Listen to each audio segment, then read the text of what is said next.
What's up, everyone? This is the Dunks Movie Corner Pod. Welcome back if you're, a return listener, and welcome if you're new. This is episode 14 of 14. So if it's your first time listening, I'd say go ahead and hop back an episode or two and check out kind of what this is. I'll kind of refer to it more at the end. But again, I watch movies. I have opinions on movies, and I figure I'd share those opinions with you fine folk. This is almost a this is a companion podcast to the Movie Bros podcast, which is myself and my brother Hayden, where we pick a movie, watch it, and discuss and kind of ramble and banter about it. So this is just my opinion. If you want an actual conversation, I'd say check out the Movie Bros. That's also on Spotify. You can also find it on Instagram at the movie_bros. And you could find this podcast on Instagram at Dunk's Movie Corner Pod. Without further ado, I figure let's just kind of get into it for the week since there was a fair amount of movies watched. And again, when I say week, a week is a rough amount of time. It may be 7 days, it might be 5, it might be 9. I'm trying not to be a stickler about it, so I'm trying to forgive myself when I can. With that being said, I started the week in 2023 with The Iron Claw. I watched this for a episode of the Movie Bros with Hayden. This may not be a favorite movie, but I think this might be a perfect movie, so I gave it 5 out of 5. The cinematography is fantastic. The choice of when they use music and when they don't is fantastic. The narrative, the acting, the casting, the writing. It is a rough watch. It is very good, though. I would highly recommend this. If you're looking for something that's going to make you feel something, it's going to make you feel something. It stars Zac Efron as not just the dreamy-eyed boy toy. I think this is his first dramatic role where he really gets to do something. So I really appreciate that he actually shows that he can be a good actor, for lack of a better word. So yeah, I'd definitely check that out if you have any interest. I believe it's on HBO Max. From there, I hopped back in time to 1999. And what else but Being John Malkovich. As someone who knew absolutely nothing about this going into it, this is one of the strangest. I didn't even rate this because I had no idea what to rate this as. I reviewed it, but I didn't rate it. Yeah, I don't want to give anything away just in case you see it. It's not available anymore. I got it from the library, but it is one of, if not the oddest concepts for a movie, and then the execution of said concepts in a film I've ever seen. So weird, so bizarre, but not like. Sometimes when people think weird and bizarre, they think Tim Burton kind of weird and bizarre. And this is definitely not that. It's not fantasy bizarre. It is John Cusack, Cameron Diaz when she's super she's almost you don't even I didn't recognize her until someone said afterwards that it was Cameron Diaz, and obviously John Malkovich is in it. I don't know if I'd recommend this or not. It's pretty out there. From there, I feel like I needed a bit of a palate cleanse, so I rewatched Troy, the 3 hour or whatever epic with Brad Pitt from 2004. Is it a great movie? Yes and no. I gave it 3.5 out of 5, which is not, it's not a bad score. It's not the best score. There are definitely better, I think, epics than this. But call me crazy. I don't know. I liked it. I think people sleep on Eric Bana as an actor.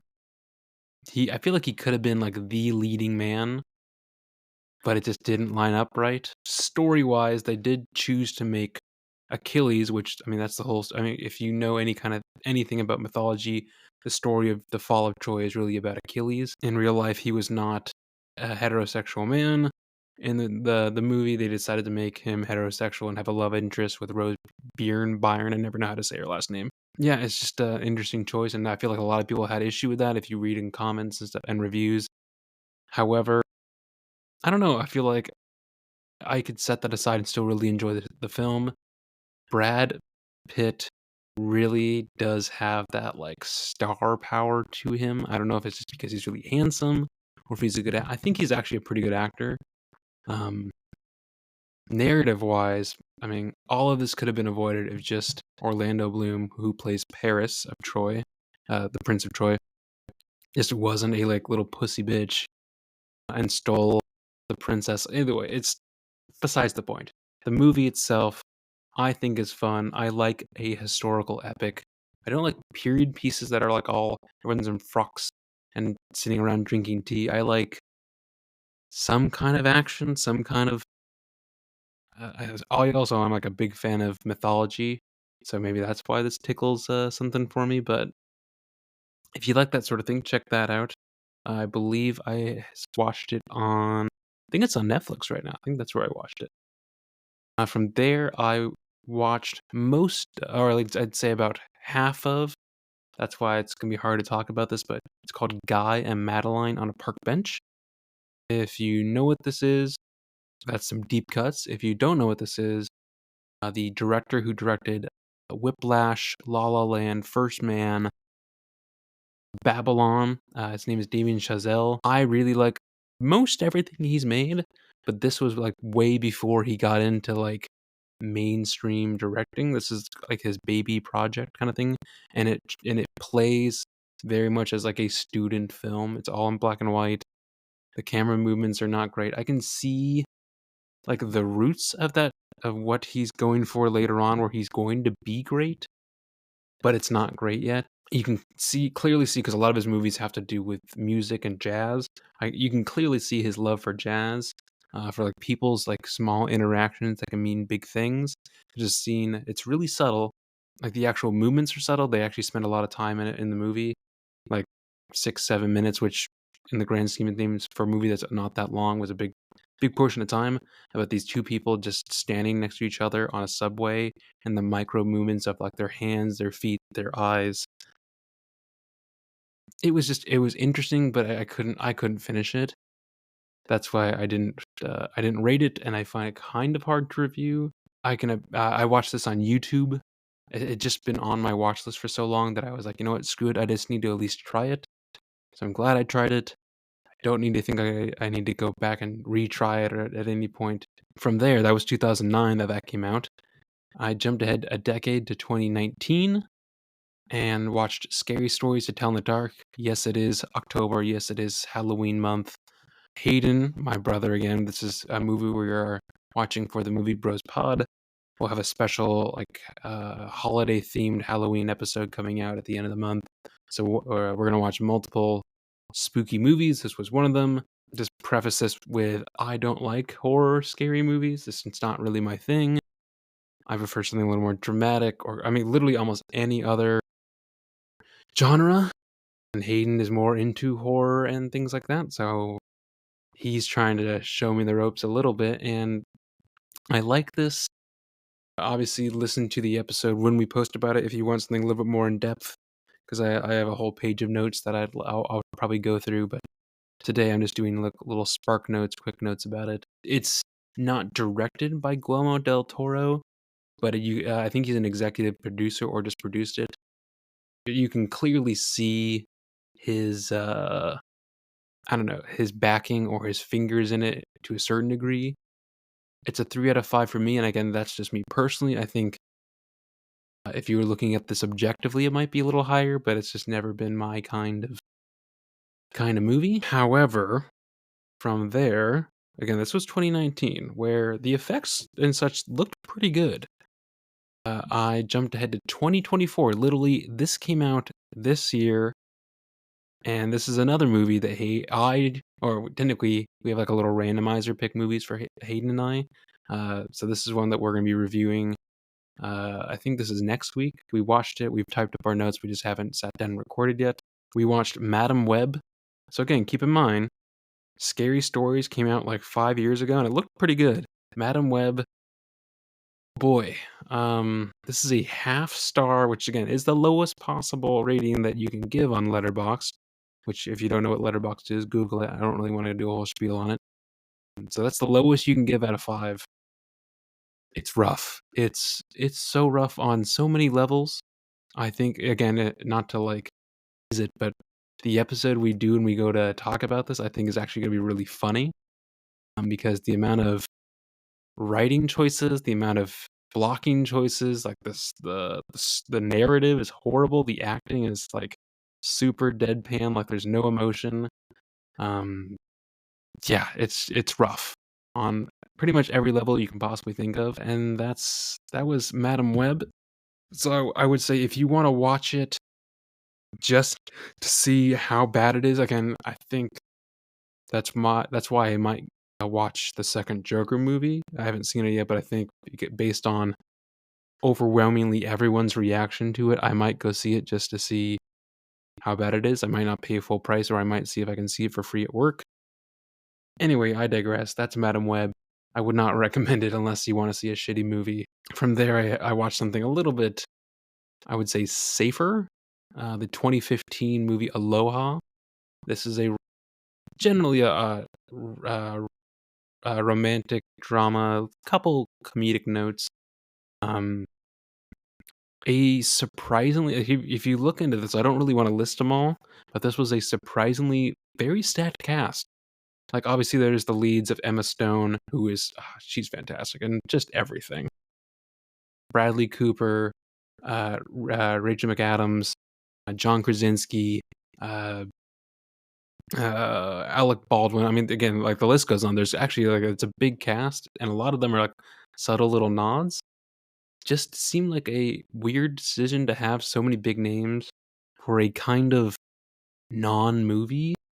Like this was not a big box office hit. I feel like this has kind of happened and disappeared. There are cute bits in this. It felt light, which sometimes a light movie is kind of like it's not the Iron Claw. So if you heard, uh, or if you're going to hear, I can't remember when it's going to be posted, but Hayden and I's episode where we talk about the Iron Claw with Zac Efron is a super heavy movie. This is a super light movie, but it doesn't feel like it's light in a good way. I don't really know how to put it. It just feels like it's a lot of fluff and not like good fluff. Not even like it's comforting. I don't know how to explain it. Either way, that's Aloha. It came out in 2015. 2.5 out of 5. Not the worst thing, not the best thing. From there, I jump back another decade or so to 2006. Again, at this point, I was just trying to like clean up my watch list a little bit. That way, there isn't like a pile of movies on that list of things I should be seeing. I watched Smokin' Aces. This was also a like massively stacked cast. A lot of the people were either big or going to be big. If you look at even like the cover of this, there's a lot of people that you don't even realize are in this. Like a ton of people. It's a sort of a like a not a heist movie, but like like a race to assassinate this guy, and there's like 10 different people, all with different little stories I think it works mostly to like line up all these stories to all kind of converge at the right time with each other. I do think it missed it a little bit. I think there was some fluidity that it was a little too choppy. I don't really know. I think they could have trimmed out a character or two and made it a little bit more streamlined, little less messy. It's fun. I don't think it's a great movie. I think I gave it a 3 out of 5. Like it's totally fine, but I don't see myself going back to it really anytime soon. And I don't see it as something where I would tell people, "Oh, this is horrible," or "This was amazing." It just is. So that was Smoking Aces. If you have any I guess if you have any desire to see that, sure, have at it. But I ended the week, again, quote unquote week. I don't really know what day I start or end these on. I just kind of roughly aim for around a week. I ended it with the 2012 Chronicle. So I can't remember if this was a wide release or not. If you don't know what this is like three high school dudes, almost found footage because one like carries around a camera, who discover this thing. It's a kind of a MacGuffin. Like, oh, they gloss over it pretty quickly. That they somehow get telekinetic powers. This is technically after like all the Marvel movies and DC movies have technically started, but they didn't really get going. And I thought this was kind of a cool offshoot. Because it definitely showed how like actual teenagers would treat these powers. Plus, It's all filmed all in Seattle, which I thought was really cool. Like, they gave lots of references to different things. I'm like, "Oh, I know that. Oh, I've been there," which is kind of a cool thing as a local boy. So, yeah, if you're not local and you're listening to this, yeah, that's where I roughly live. I'm in Seattle. Either way, are there parts of this that are kinda cringe? Are there parts of this that I was like, "Oh, man, this is like if, like, one of the school shooters these days back then got powers?" Either way, it was better than I remember. I gave it, like, a 2.5, 3 out of 5. It definitely does feel like it was from the time. There, just some of the choices in, just narrative and the whole, like, almost found footage, shaky camera, camcorder kind of vibes, which it's part of the narrative, so I know it makes sense, but it was still like, "Oh, okay, I get it. I understand where this is coming from." And the entire, like, conflict in the plot could have been avoided because the main character's mom, like, needs a prescription. He's the one with, like, a rough background, doesn't have enough money for the prescriptions, has to, like, use his telekinetic powers for bad things start happening, he gets into trouble, it all starts to snowball, etcetera, etcetera. Just saying, like, if prescriptions were not already insanely expensive generally, which this was over a decade ago, they're even worse now. It's just that's this whole separate, like, soapbox moment, but as someone who's living now versus living in 2012, I feel like that part was pretty, like, this is kinda spot on for the point of what our country or society is like. Not to end on a kind of a low note, but that is more or less, folks, what I watched this week. There's going to be quite a bit more in the next couple weeks. I've got a couple more DVDs coming from the library, so things that I couldn't find streaming that I'm finally getting around to watching. There's always, of course, there's 2 or 3 things on each of my either Netflix, Hulu, Peacock, HBO Max, Paramount Plus, whatever to watch. And of course, there's whatever movies that Hayden and I decide to watch for the Movie Bros podcast. Again, there's a nice little plug for that as well. This week, that was 1, 2, 3, 4, 5, 6, 7, 8, 9 movies. 9 movies in a week. Yeah, that's a pretty good number. I will say, if you're curious about a little bit more in depth on any of these movies, obviously reach out. I'd be happy to tell you. If there are any of the ones that I referenced for the other podcast, because again, this is kind of a companion podcast, I would say definitely check out the Movie Bros, because that's where we really dig into an actual conversation and sometimes a debate, sometimes an agreement, whatever the choices, how the chips land. If you want to support either podcast, obviously share, like, subscribe, hit the bell notification, tell your friends, tell your coworkers, family, tell your pets. This has been Dunk's Movie Corner Pod, episode 14, week whatever roughly week it is. Hopefully everyone has a good week. Watch a movie or two, and I'll catch you next time.